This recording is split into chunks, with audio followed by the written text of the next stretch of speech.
यह है battle through the heavens season 7 part 293। अगर आपने अभी तक लास्ट पार्ट नहीं देखा तो लिंक डिस्क्रिप्शन में मिल जाएगा। जैसे कि हमने लास्ट एपिसोड में देखा, सावन अपने इल्यूजन को तोड़ते हुए उस जगह पे आ चुका था जहाँ पर बाकी एल्डर्स थे और उसी जगह पर सावी और सोंगचेंग भी थे। लेकिन उस जगह पर सावन ने उसे इग्नोर कर दिया, जिस बात से सावी को काफी गुस्सा आ चुका था, इसीलिए वो वहाँ से निकल जाती है। फिर कुछ समय के अंदर सावन भी तैयार हो गया वहाँ से निकलने के लिए। लेकिन इससे पहले सावन वहाँ से जा पाता, उससे पहले उसकी नजर जाती है एक शख्स पे, जिसे देखने के साथ ही वो गुस्से में आ चुका था। इधर वो बंदा भी सावन को जिंदा देखकर हैरान हो गया, क्योंकि ये और कोई नहीं बल्कि चैंग सेंग होता है, जिसने हॉल ऑफ सोल को जानकारी दी थी आखिर सावन कहाँ पर है। तो आगे इस पार्ट की शुरुआत में चैंग सेंग आगे बढ़ते हुए कहता है, तुमने मुझे सरप्राइज कर दिया सावन। मैंने बिल्कुल भी उम्मीद नहीं किया था कि उस व्यक्ति के मूव करने के बावजूद तुम जिंदा बचोगे।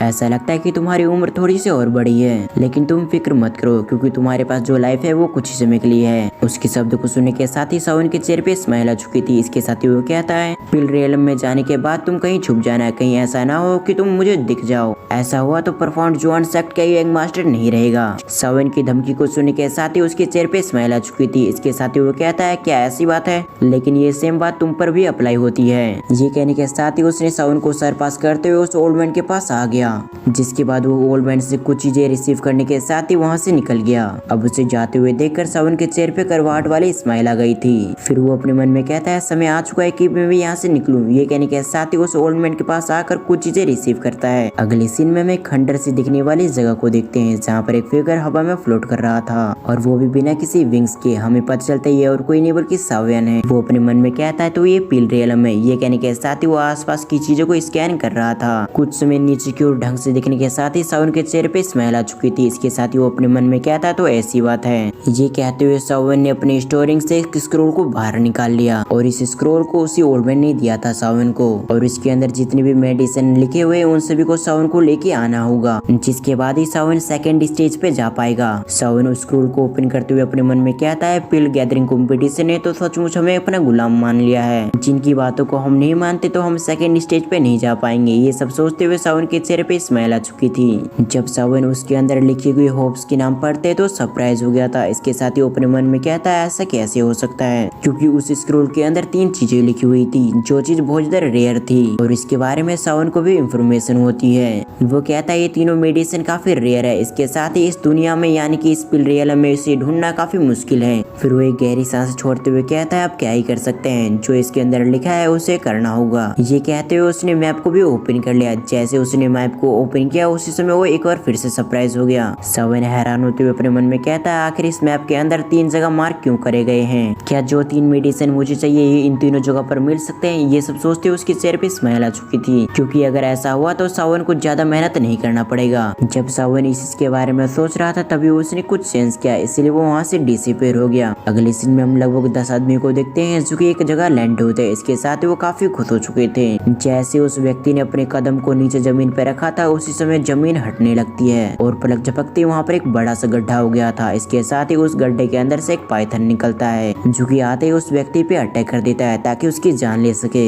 इधर सही समय पर उस व्यक्ति ने भी मूव कर दिया, जिस वजह से वो अपने आप को प्रोटेक्ट करने में कामयाब हो जाता है। हम देखते हैं वो जल्दी से रिएक्ट करते हुए उसने अपनी दुई को एक्टिवेट कर लिया था। इसके साथ ही उसने अपनी दुई से उस पाइथन पे अटैक कर दिया। इस व्यक्ति का ये अटैक इतना पावरफुल था कि वो पाइथन एक ही बार में मारा गया। उस पाइथन को मारने के बाद वो व्यक्ति अपने आप को बहुत बड़ा तीसमार खान समझ रहा था, लेकिन इससे पहले वो अपने आप को पूरी तरह से समझ पाता, उससे पहले वहाँ पर किसी की हंसी की आवाज गूंज जाती है। इसके साथ ही वो आवाज उससे कहती है कि अगर तुम अपनी जान बचाना चाहते हो तो यहाँ से निकल जाओ, क्योंकि तुम्हारी पावर को देखने के बाद मुझे एहसास हो चुका है कि तुम मेरे मुकाबले के नहीं हो, और इसके साथ ही तुम कुछ स्किल्स को पोजेस करते हो। ये कहते हुए उस फिगर ने अपने आप को रिवील किया। वो सभी देखते हैं कि ये एक ओल्ड मैन है, और ये ओल्ड मैन डाहुआंग लेवल पर था। जब ये चीज वो सभी देखते हैं तो वो सभी घबरा जाते हैं, क्योंकि वो सभी डाहुआंग लेवल पर नहीं थे। कुछ लोग डाहुआंग के पीक लेवल पर भी थे, लेकिन फिर भी उनकी हिम्मत नहीं होती। ये कुछ इस तरह से था कि आपके पास हिम्मत नहीं थी, बल्कि आपके पास सिर्फ ताकत थी। सिर्फ ताकत होने से कुछ भी नहीं होता। उन सभी को पीछे हटता देख उसके चेहरे पे स्माइल आ चुकी थी। वो ओल्ड मैन अपने मन में कहता है, यहाँ पर ताकत सब कुछ नहीं होती, बल्कि तुम्हारे पास हिम्मत भी होनी चाहिए कि तुम मुझसे लड़ सको। ये कहते हुए उसके नीचे नजर जाती है तो वो हैरान हो गया था। इसके साथ ही वो अपने मन में कहता है, ये लड़का यहाँ से भाग गया। मैं उसी व्यक्ति की बात कर रहा हूँ जिस व्यक्ति ने कुछ समय पहले पाइथन मारा था। जिसके बाद उस ओल्ड मैन की नजर बाकी सभी पर जाती है, जो कि यहाँ पर एल्केमिस्ट बच गए थे। उन सभी की ओर देखते हुए वो एल्केमिस्ट हंसने लग गया था। इसके साथ ही वो कहता है, आखिर तुम सभी यहाँ क्या कर रहे हो। दूसरी तरफ हम इन एल्केमिस्ट को देखते हैं जहाँ पर कुछ एल्केमिस्ट ने अपने वेपन्स को भी निकाल लिया, क्योंकि उन्हें ऐसा लग रहा था कि ये ओल्ड मैन उस पर हमला करेंगे, इसलिए वो लड़ने के लिए पहले से तैयार होते हैं। उन सभी को अपने वेपन्स को निकालता देख वो ओल्ड मैन के चेहरे पे बड़ी सी स्माइल आ गई थी। उसके साथ ही उसने उसको इग्नोर कर दिया था, क्योंकि वो जानता था कि ये सभी एल्केमिस्ट मिलकर भी उसकी पावर का सामना नहीं कर सकते। अगले ही पल उस ओल्ड मैन की नजर उसी पाइथन पे जाती है, जिसके साथ ही उसने उस पाइथन को वहाँ से निकाल दिया। जैसे उस पाइथन की बॉडी अपनी जगह से शिफ्ट होती है तो हम देखते हैं वहाँ पर कुछ चमक रहा था। उस चीज को देखने के साथ ही सभी लोग सरप्राइज होते हैं और इसी समय पर वहाँ पर सावन भी आ गया। सावन उस चीज को देखने के साथ ही अपने मन में कहता है, ग्राउंड रमनिया ग्लू नोसा, आखिर ये चीज यहाँ पर क्या कर रही है, क्योंकि ये चीज तो काफी रेयर है। कल्टीवेशन के बीच किसी की भी एनर्जी बहुत ज्यादा तेज हो जाती है, जिसे रोकना बहुत ज्यादा मुश्किल होता है, तो ये चीज उस एनर्जी को बैलेंस करने में काफी मदद करता है। लेकिन इसे एक्टिवेट करने के लिए कुछ होप्स की जरूरत होती है, लेकिन सबसे ज्यादा यही चीज रेयर है, इसलिए सावन यहाँ पर सरप्राइज हो गया था। ये सभी चीजें सावन के दिमाग में भी चल रही थी और तो और इसे देखते हुए ऐसा लग रहा है कि लगभग ये 100 साल पुराना है। सावन ने बिल्कुल भी उम्मीद नहीं किया था कि ये चीज इतनी पुरानी होगी और इसीलिए सावन इस चीज में काफी इंटरेस्टेड था।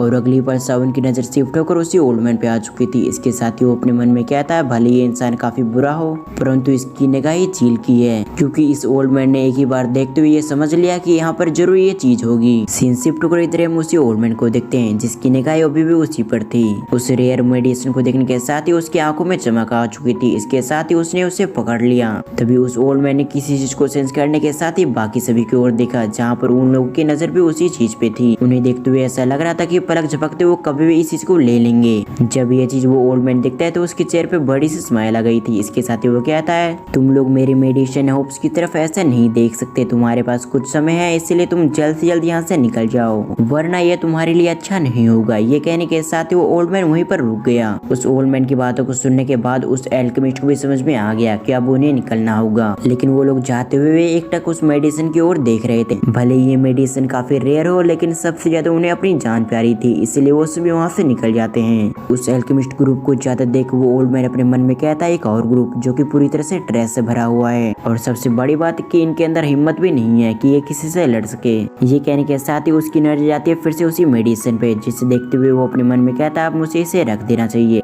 इस थॉट के साथ जैसे उस मेडिसिन को अपनी स्टोरिंग में रखने वाला था, उस समय वहाँ पर कोई आ गया था जो कि सीधे आते ही उस मेडिसिन पे हमला करके वहाँ से डिसअपीयर हो जाता है। उस फिगर को ऐसा करता देख वो व्यक्ति काफी गुस्से में आ चुका था। इसके साथ ही वो ओल्ड मैन अपने कोल्ड आवाज में कहता, आखिर किसकी हिम्मत हुई ऐसा करने की। ये कहते हुए जब वो अपने ऊपर देखता है तो वो हैरान हो गया था, क्योंकि वो देखता है कि उसके सामने एक फिगर है जो कि बिना विंग्स के वो फ्लाई कर रहा है, जिस वजह से वो व्यक्ति समझ चुका था उसके सामने वाला व्यक्ति कोई भी हो, लेकिन वो बहुत ज्यादा पावरफुल है क्योंकि वो डाउजिंग लेवल पर है। इसके साथ ही उस फिगर के चेहरे पे स्माइल थी। इसके साथ ही वो उससे परमिशन लेते हुए उससे कहता है, अगर आपकी अनुमति हो तो इस चीज को मैं रखना चाहूंगा। जिस बात को सुनने के साथ ही वो ओल्ड मैन भी सरप्राइज हो गया था। इसके साथ ही वो परेशान हो जाता है और इसी सीन को दिखाते हुए हमारा ये पार्ट यहीं पर एंड होता है। इसके साथ ही अगर आपको पता है अगर ये फिगर कौन है तो कमेंट करके बता सकते हो। इसके नेक्स्ट पार्ट के लिए 300 लाइक्स कंप्लीट करवाएं। तो फिर मैं मिलता हूँ किसी और वीडियो में, जब तक के लिए थैंक्स फॉर वॉचिंग।